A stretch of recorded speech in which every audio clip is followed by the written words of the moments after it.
Hello. Welcome everyone to the next lecture of data analytics using Excel. I'm Dhruv. I will be your tutor for the day. This is the last lecture where we will be finishing off with our data analysis tool pack, and in this lecture we will be working with Z-test. And before we actually jump into what Z-tests are and how to run it, when to run it, and how to actually interpret the results that we are going to get through the test using of course data analysis tool pack, let's first try to understand the two concepts which are the building blocks for the Z-test.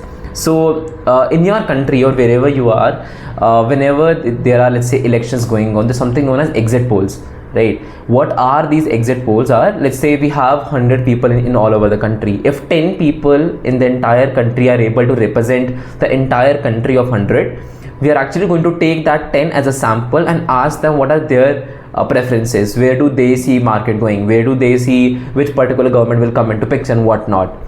And so this will actually represent the consensus, or let's say the implication of the entire country, right? So what are we trying to do here is the number of individuals in the entire country is the population size. Of course, we cannot go to each and every individual who has voted or who can potentially vote and ask them their preferences. It is practically impossible, but we can take a sample and do the same, right?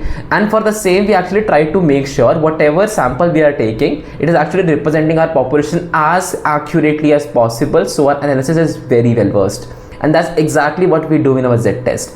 Whenever we are going to run Z-test, we are actually going to compare the same variables. That is, sometimes we are going to work with samples and populations of the same header. So it can be, let's say, the first 5,000 rows of median house value. It can be our sample. So we need not always use the entire data set which is given to us to actually get to a particular point, or let's say to understand what exactly is happening with our data. We might choose a very small portion of the entire data set to create the entire hypothesis of all the tests that we have done in past. We can just take that particular formation, and we do it by comparing means. So if the sample variance or sample mean of the sample data set that we have taken, let's say the first 5,000 rows of our current data set compared to our 20,000 rows of our complete population size, that is the entire data set. If there is no potential, let's say, difference, we can take a smaller version of our data set to conclude the results.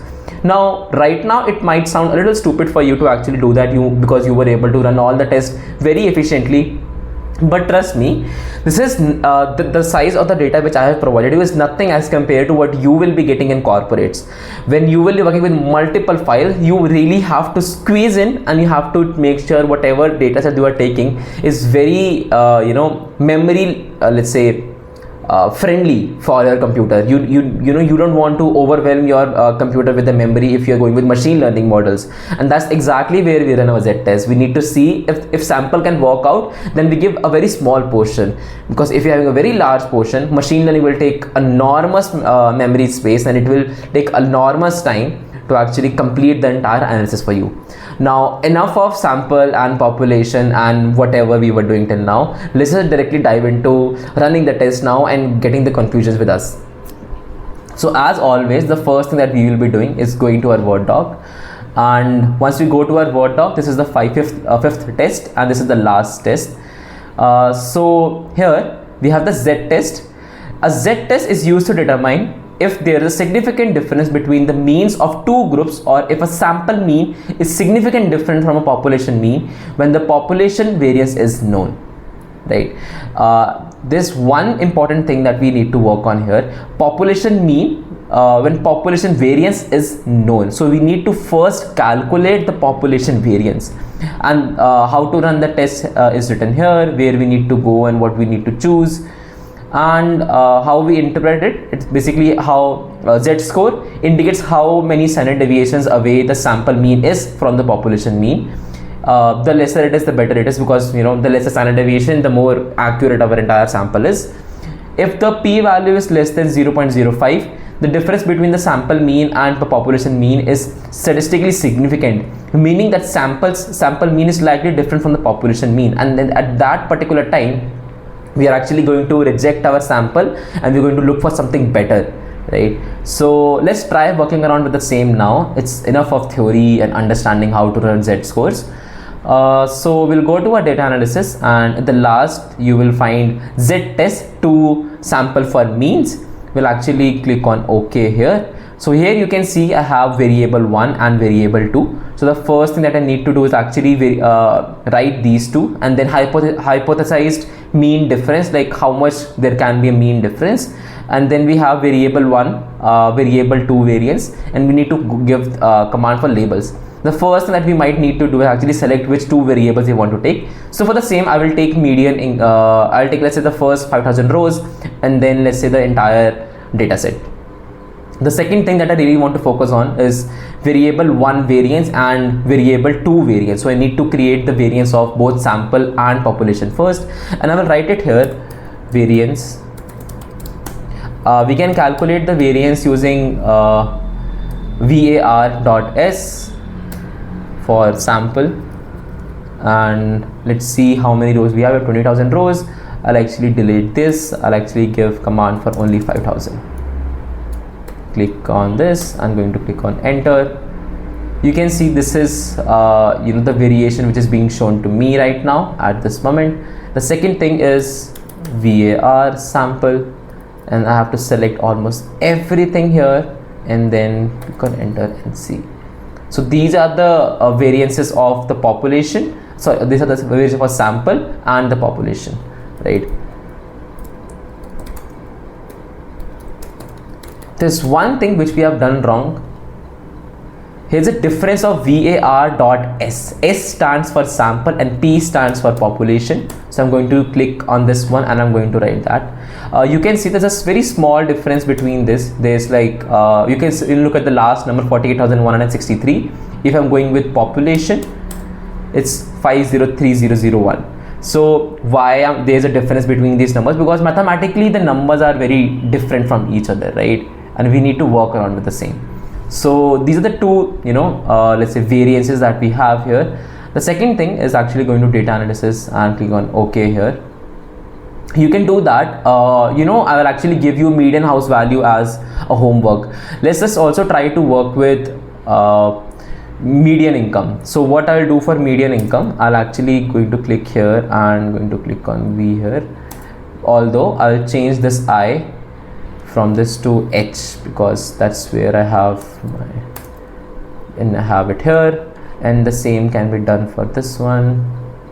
I'm actually going to take this entire thing,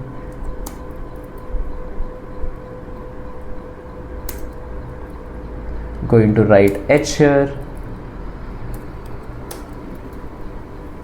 Variance is there. This is for median house value, and this one is for median income. So now we have the variance table in front of us.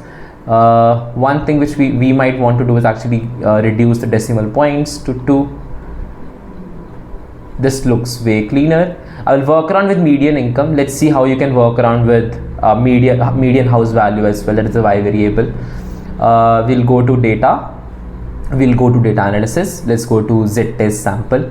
Variable 1 range. We have to give the variable 1 range. I'm actually going to select the first 5,000 rows. I can move around like that, or I can type it as well. For me, I will just actually do this for now. This not going to take so much time for me.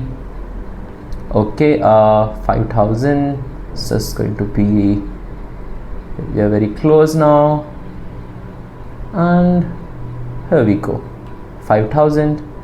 And the second thing is to actually go here and select everything. You can see that I have 5,001 here instead of only 5,000, because the first row is anyway headers, and we're not taking that into consideration. In this particular example, I will not be clicking on the box of labels because the headers haven't been selected by me at all. So what I want to see is that hypothesized mean difference. Basically, we actually try to understand with the null hypothesis. Okay, I think there was, it came. The second thing is hypothesized mean difference of, okay, what do we think is the difference between both of them? For me, I particularly feel like the difference can be not more than 0.05, right? We can go ahead with that, 0.05. And variable 1 variance, variable 1 is our sample, so that would be 3.40. and variable 2 variance is actually 3.61, and we don't have any labels. Alpha is 0.05. Alpha is basically the p value, and then output range we actually have to give a certain cell here, and then click on OK. Variable range 1 and variable range 2 cannot be overlapped. This is another thing that I'm finding here.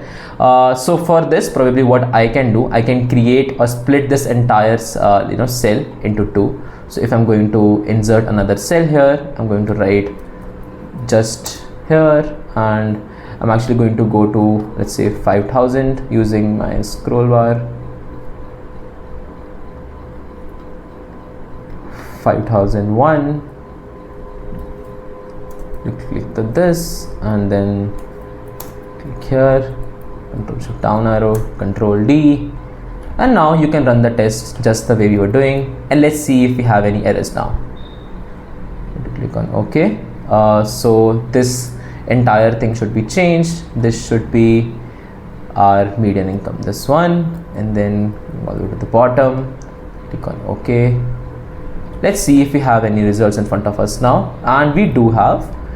So we got the mean of both the variables. Variable 1 got a total of 3.47 and variable 2 got a total of 3.87.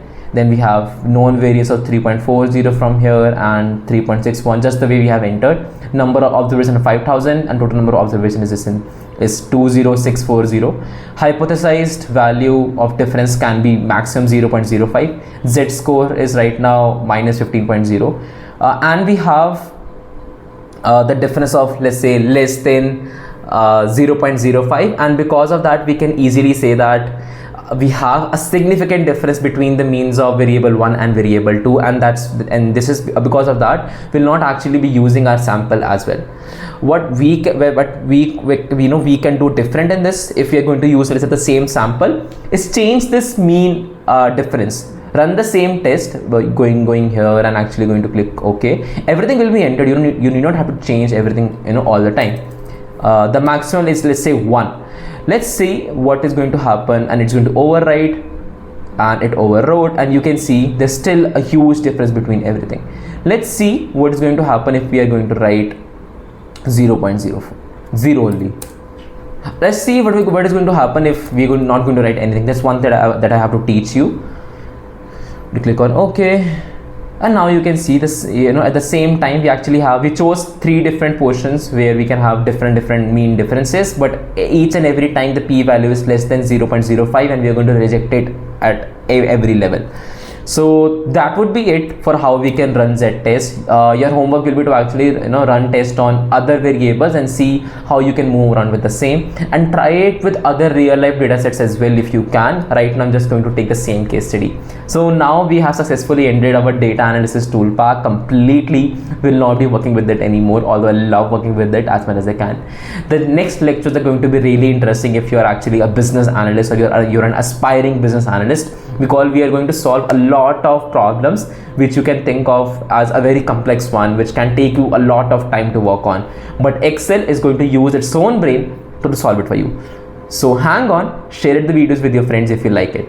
Thank you so much for joining. If you have any doubts, you can contact me. I will love to help all of you.